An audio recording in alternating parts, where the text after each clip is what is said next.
Hey everybody, for today's Sip with Sam, I'm in the back seat of a car on the way back from Washington National Airport to my apartment right before I'm going to change and race to go vote this evening. Hey, this week we are considering, of course, a stopgap measure from the Republican majority. They have obviously stepped back from the very disastrous cuts they were earlier proposing. They're basically buying time.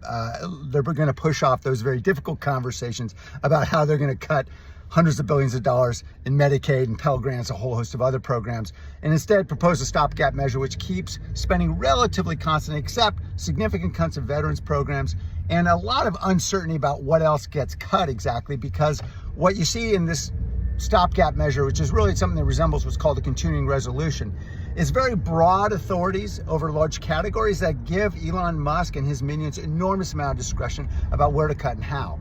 Typically, Congress passes a budget with very specific directions about how money gets spent in particular programs, so everybody knows, all of our citizens know transparently where money is going, what we can expect from the appropriation, and what exactly we should be demanding at the end of the day. Instead, what we have is a stopgap measure, which really abdicates congressional responsibility, as we've seen repeatedly from this congressional majority. We've seen a president and executive branch that has largely ignored Article 1 of the Constitution, which keeps the spending power, the power of the purse, with Congress. That's been the repeated holding of many Supreme Courts, mostly Republican commentators on those Supreme Courts, that is, justices who have been very clear, like Justice Rehnquist and Thomas, been very clear about congressional power over the power of the purse. Why? Because we understand this is the body that the people can hold accountable about how dollars are spent. And if we're not cutting enough, then we should vote folks out. But one way or another, we should be transparent about how we're spending money,